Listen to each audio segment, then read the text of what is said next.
Hey guys, so this is gonna be a post about things that I don't normally post about. Single me is basically, single me. It's my adventures of being a single girl or a former single girl. I don't really know how that works.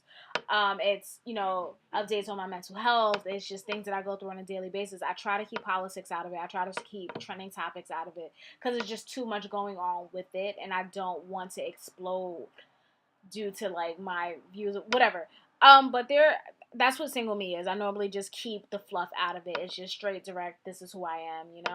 But there's been a couple of things going on in the world, and I felt the need to touch on them. The first is the baby AJ case. So baby AJ was born 2 years ago. He was born prematurely. And because he was premature, he didn't have a pair of functioning lungs. So he needed kidneys. So he needed a kidney transplant. Turns out his dad was a perfect match. So, about a week before the surgery, unfortunately, his dad was arrested due to a probation violation.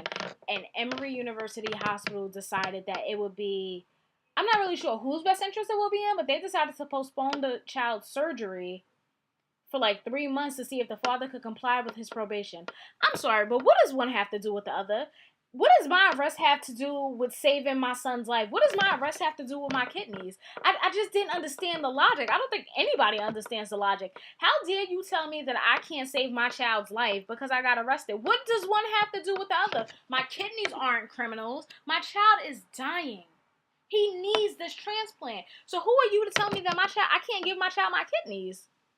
It just didn't make sense to me. It was like so mind-boggling. But miraculously, an anonymous donor donated their kidneys to baby AJ, and the day before Thanksgiving, the transplant was successful. And as of Thanksgiving, he was, recovering in a hospital. I know his family is gonna have to spend like an extra week in the hospital for his recovery, but he's gonna be fine. It was just like really, really frustrating and annoying to me that a hospital would decide that a child's life only matters if his dad is on a straight and narrow. Like, I don't get it. Like, I don't get it. It was just super frustrating to me. So that was one. Second was the Centoya Brown case. Gosh, I hope I got that name right. Centoya Brown I believe she's 28 now, but she was 16 when she was tried and sentenced to life for the murder of a pedophile. The guy who bought her from her pimp and used her as a sex slave. That's why she's in jail for life, because she killed him. Okay. So, as far as I read, as far as I know, this girl was trafficked at like the age of 13. She was drugged, she was raped, she was sold to various men for their sexual pleasures at the age of 13. Like, how is she not the victim here? Like, I don't understand. Like, the average age of entry for a girl or a boy into the life is 13, but it's in the eyes of the Lord, they aren't victims. They're criminals. Not the people, the adults who buy them and force them to have sex with them. Not them, no, they're perfectly fine. But the ones who are being brutalized and raped by these old ass, grown ass people, they're the criminals? Like, it's not like they get arrested and we're going to send them off into rehab. No, they get arrested and they go to jail. And with this girl, she finally got up the nerve to break free of her chains. And unfortunately, someone had to die. But this was a grown-ass man who bought her for the sole purpose of her being his sex slave. How can she be sentenced to life? I get that whole, you do the crime, you have to do the time or something like that. But she was the victim here. He was not a victim.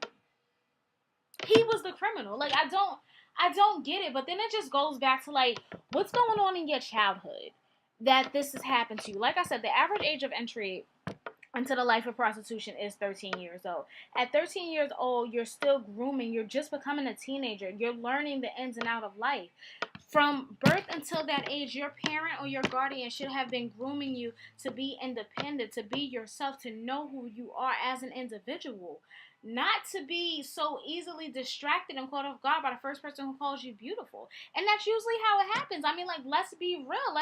Let's talk about this. Like, I have a story, but I'm gonna tell you my story, then I'm gonna jump back to my point. So I remember walking home one day, a couple of years ago, and this girl was talking to her son. The girl had to be a couple of years older than me. So if I was like, what, let's say 23, 24, she had to be like 25, 26. And her son was no older than 5. I walked past them, and during the course of me walking past them, I heard a part of their conversation where the mom said to the 5-year-old little boy, you are the man of the house, and there are certain responsibilities that you have to handle because you are now the man of the house. No, he's not a man, he's a child. And when you deprive a child of their childhood, they don't know who they are going into their teen years, going into their adult years. So if someone was to come to them and say, hey, I think you're great at this, or I think you're beautiful, and this is the first time that they're hearing someone appreciate them and allowing them to be themselves, even if it's under false pretenses, they're going to fall for that. So it's just like, who's to blame? Like, how dare you tell a child, like, you're a man or you're a woman at the age of 5? No, they're not. Stop depriving them of their childhood because you screwed up and decided to lay down with somebody who couldn't be there. It just, like, I don't know if there's, like, not enough attention paid to young children. I don't know if people just don't care. We're just having kids for the sake of having kids. But you have to be in this child's life. You have to groom them. You have to let them know it's okay to make a mistake as long as you learn from it.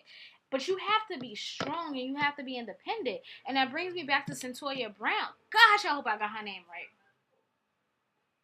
I guess, like, my view is that girl is a victim. She was a victim when she killed that man. She was a victim when she was sold into sex slavery. And the government has failed her. We have failed her. Her family has failed her. When are we going to start making things right? When are we going to hold those accountable for the actual crimes? Like, where are all the guys who raped and tortured this young girl? Where's her pimp? I'm sure he's on somebody's radar, but I'm sure he's free, right? But she's in jail serving life because she decided that she no longer wanted to be raped and abused by old gross people. Ugh. I don't feel like her sentence fits her crime. I feel like she's done her time and she needs to be released. I feel like all sex trafficked young women and men need to enter counseling and not a penal system because they're not learning anything there. They need to readjust. They need to learn who they are as individuals. They do not need to be criminalized. It doesn't make sense to me. It just doesn't. And last but not least, this is like a I don't know why. Like, I don't understand why people feel the need to give online commenters their opinion or approval. Like, stop giving these people power. Specifically, I'm talking about Alexis Sky. I could care less about any of what's going on, but it really bothers me when people like Alexis Sky, just for the sake of this conversation, have to defend herself or feels the need to explain herself to somebody who doesn't know her situation. She's pregnant by Fetty Wap, I think. I don't know. He has a lot of kids. It's a lot of humans. Why are you so fertile? She's pregnant by him. She's pregnant by him, and people are coming at her like, I thought you were different. You're so beautiful, and why would you do this? Now you're just another baby mother. This has nothing to do with you. Why do you have so much time on your hands that you feel need to comment on the next person's life? What's going on in your life? How many kids do you have? How many baby fathers do you have? Do you have any type of education? Do you have any type of a life?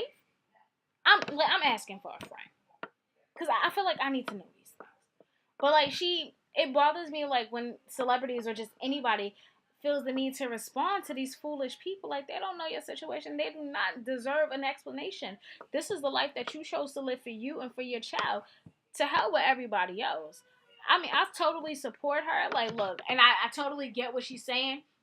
I know at one point she did explain to a fan, and I really wish we would stop calling them fans because they're not fans when they spew hate at you. But she explained, people mess around with their exes, and I decided that I was going to have my child. I didn't do it so that he and I could be in a relationship. I do hope that he's going to be a great father, but at the end of the day, my child has me, and that's all that matters. And I respect her for that, because she didn't do it to be with the man. She decided to have her child for her and nobody else. So the hell with everybody else's opinion, because you're not doing no better or no worse than the next person. So stop fucking commenting, and please stop giving these people power. In any case, that's it for the night. I think I'm just gonna watch horror movies till I crash. Have a good night, guys.